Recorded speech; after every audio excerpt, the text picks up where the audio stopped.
Good morning, friends. Today we read the 1.3 poem, Hope is the Thing with the Feathers, written by Emily Dixon. The title of poem means hope. Hope यानी उम्मीद is the thing with the feathers, जो पंख के मानिंद है। पंख जो परिंदों को होते हैं आसमान में उड़ने के लिए, उम्मीद उन पंख के मानिंद है। ये हमारी नज्म का उन्वान है। इस नज्म का पहला स्टैंजा,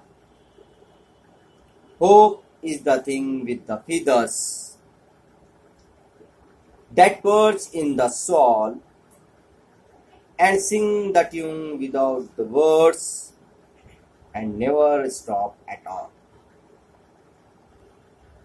तो इस पहले स्टैंजा के अंदर शायर ने कहा है कि उम्मीद को पंख होते हैं परिंदों के माने।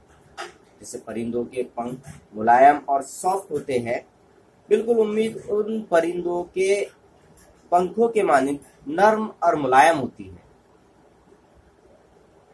जो इंसान की सोल मतलब रूह, जो इंसान की रूह में पर्च यानी बसती है।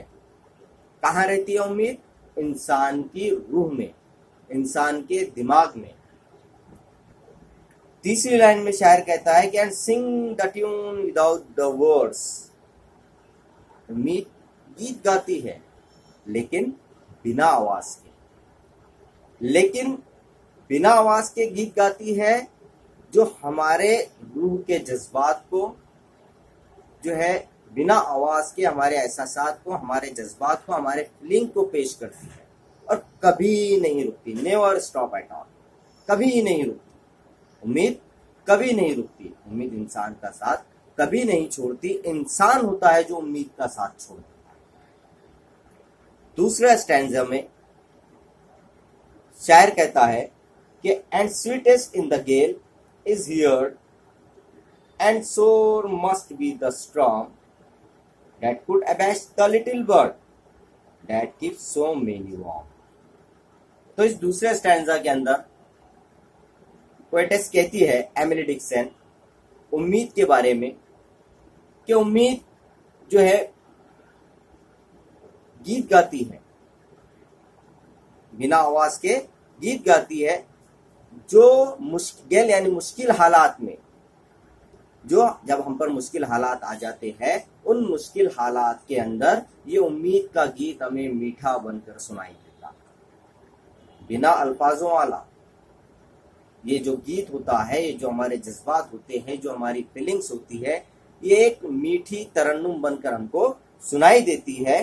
और हर मुश्किल हालात में सोर the must be the storm, यानी तूफानों के अंदर जो है, जब भी तूफान आता है तो ये तूफान में हमको दर्द से बचाती है। तूफान में दर्द से बचाती है मतलब जब भी इंसान की जिंदगी में मुश्किल हालात आते हैं, उन जब इंसान चारों तरफ से मुश्किल हालात से घिर जाता है तो उम्मीद हमारे लिए एक किरण बन के आती है, उन मुश्किल हालात से बाहर निकालने का हमें रास्ता बताती है।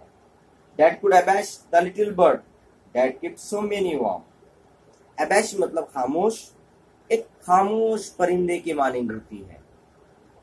एक परिंदा जो मुश्किल हालात में घिर गया हो।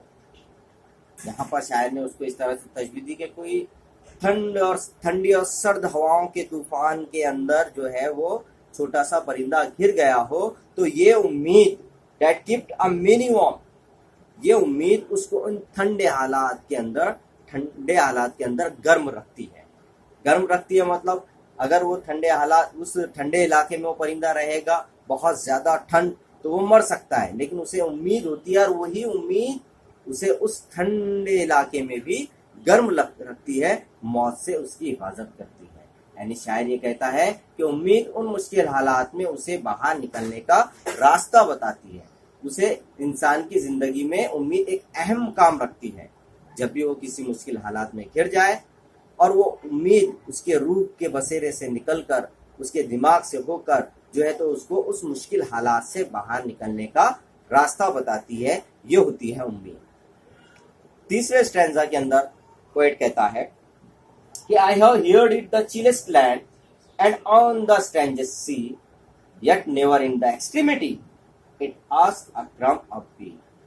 यानी शायरी कहता है कि मैंने इसे सुना है चिलेस्ट लैंड, ठंड से ठंडी हवाओं में भी मैंने उम्मीद के इस गीत को, उम्मीद के इस फीलिंग्स को, उम्मीद के इन जज्बात को ठंडे से ठंडे हालात यानी मुश्किल से मुश्किल हालात के अंदर, एंड ऑन द स्ट्रेंजेस्ट सी, अजनबी समंदर, जो रास्ता भटक गया है, चारों तरफ से उसको मुश्किलों ने, परेशानियों ने घेर लिया है, तो मैंने ऐसी जगह पर भी उम्मीद के गीत को सुना है।